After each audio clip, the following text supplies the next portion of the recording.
Sa akin kasi, in my whole political life, kung ano yung tama, yun ang sasabihin ko eh. Unang tanong na kagad natin, kasi itong inaakusa kay Congressman, ay siya daw ay supporter ni Vice President Sara Duterte, kaya ganun ang kanyang mga binibitawan pagdating sa impeachment. Let's make it simula pa lang, diretsuhan na. Kayo po ba ay Duterte supporter? Hindi po. Pasensya na po doon sa mga supporters ni VP Sara Duterte. No offense meant, pero hindi po ako VP Sara Duterte supporter. Nakilala ko lang siya nung sila'y tumakbo ni President Bongbong Marcos na magkasama. Yun yung first time na na-meet ko siya. At syempre, after that, nakailang beses naman siyang pumunta sa Navotas.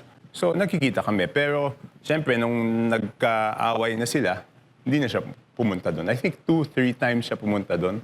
Parang isa doon sa mga mangingisda, isa yata sa isang graduation, tapos may pang isa. So, nung unit team pa lang, Kong Toby, nasa grupo na kayo ng ni Bongbong at ni Inday Sara? Yes, sila po yung sinuportahan namin ng mga kababayan ko sa Navotas. So, yun po. Pero hindi ako naging active nung kampanyang yun. Okay. Kasi tumatakbo yun ako noon bilang congressman noong 2022. So, fake news yung kumakalat sa social media. Kasi may kumakalat na parang meme sa social media na parang sinasabi mo na hindi ka hihinto hanggat hindi nananalo si VP Sara, something like that. And hindi pa ako decided kung sino yung susuportahan ko sa 2028. Pero yan naman ang problema, di ba? Pag hindi nila magustuhan yung sinasabi at tila pumapabor kay VP Sara, sasabihin na nila na DDS ako. Dati, nung medyo yung sinasabi ko ay isip nila, pumapabor naman kay BBM, sinasabi nila na masyado akong sip-sip kay BBM. Sa akin kasi, in my whole political life, kung ano yung tama, yun ang sasabihin ko eh. Bigyan ko lang kayo ng history. Una akong naging vice mayor 1998. Naging mayor ako 2000. From 2001 to 2010, ang presidente nun is si GMA. Kung halo ka na, nabotas na, nabotas. Opo, nabotas. Ano kung nabotas lahat, ha? Opo. Nag-mayor muna ako hanggang 2010. So, nung time na yon, ang presidente nun si GMA. Mayor ako pero buong 9 years na yun, hindi ko kakampi si GMA, no? So, sa akin, hindi kasi ako yung kailangan laging kumampi sa administrasyon. In fact, ang unang administrasyon na naging kakampi ko yung presidente is kay Presidente BBM. Kasi pagkatapos ni GMA, 2010 to 2016, Pinoy naman. In the beginning, sumama ako sa majority sa House, pero di ba in-impeach si CJ Corona noon? Ako yung lone witness ni CJ Corona na nagsabi sa lahat ng miyembro ng House of Representatives na hindi naman pinabasa sa amin yung impeachment complaint na yun, di ba? So, even napaka-popular ni Pinoy noon, at siyempre, hindi naman ganun kapopular si CJ Corona. Kung ano yung totoo, sinabi ko. 2016, hindi si President Duterte ang sinuportahan ko. So, nung nagbotohan kami sa Congress noon, hindi rin ako majority noon. Independent din ako noon.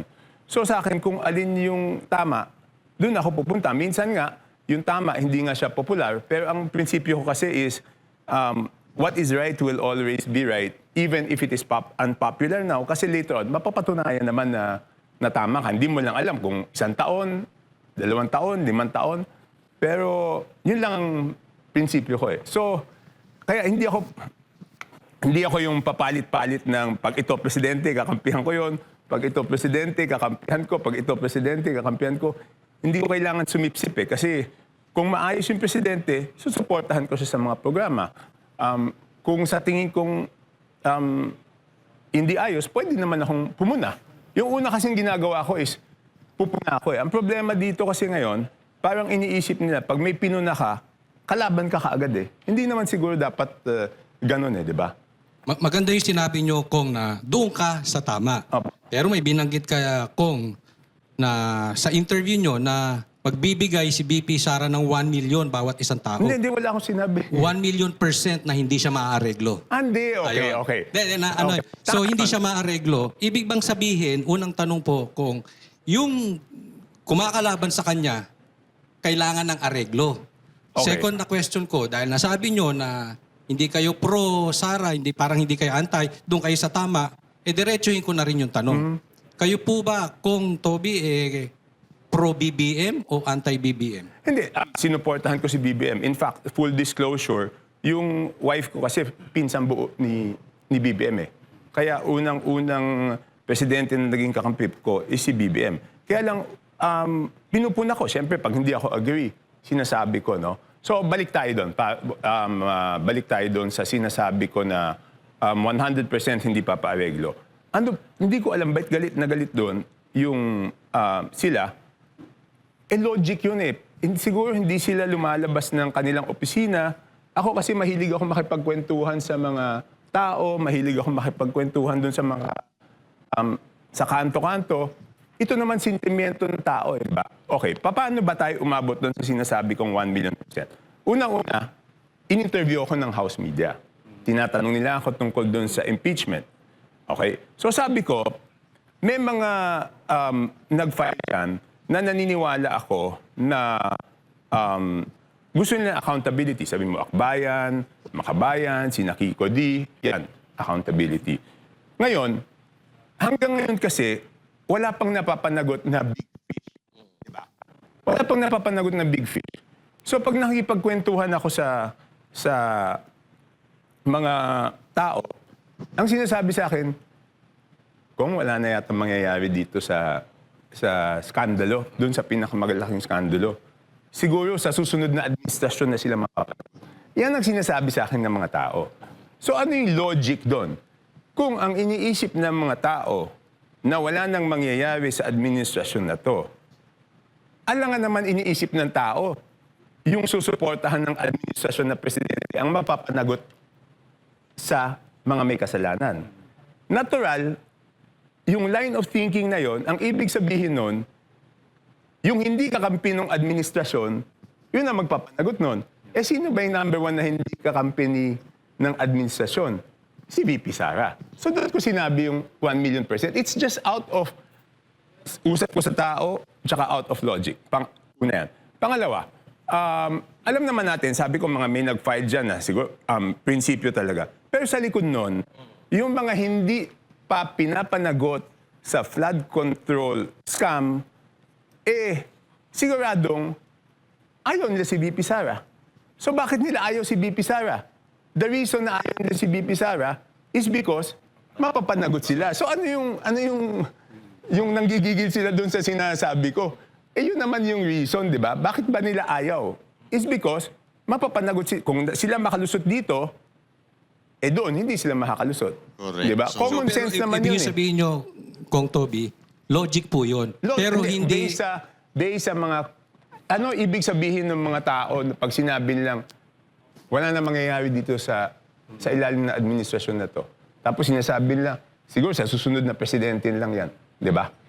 Siyempre, alam na natin na ang tinutukoy nila ay yung presidente na hindi kakampi nung mga dapat panagutin. O sino yung hindi kakampi nung dapat panagutin? Si VP Sara. Di ba?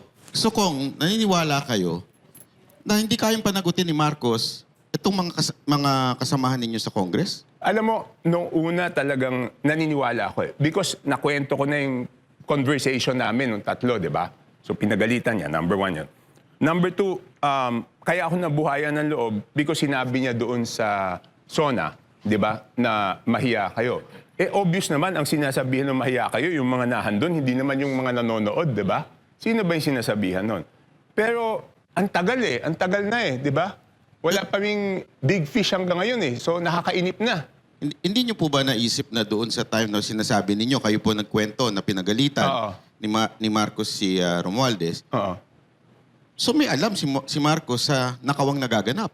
Hindi, alam niya, natuklasan lang niya yun nung time na yun eh. Kasi may nagsumbong sa kanya. Okay? Ang nangyari kasi doon, ganito, no? Ang sinumbong sa kanya exactly is yung mga foreign assisted projects hindi pinopondohan. Kasi, di ba, lahat na naman ng tao, alam to, it's because yung linalagay nila sa unprogrammed, yung foreign assisted projects na dapat may counterpart tayo, tapos yung binibenta nilang proyekto, yun ang linalagay nila sa program. Kasi, kung ilalagay mo sa unprogrammed yung binibentang proyekto, walang bibili. Kasi hindi siya naka-line item, hindi sigurado. So, linalagay niya sa unprogrammed, tapos yung mga binibenta, nilalagay niya sa program. So, pinagalitan niya noon. At sinabi niya na dapat ayusin yan sa BICAM. Kaya lalong nagalit is because hindi inayos sa BICAM.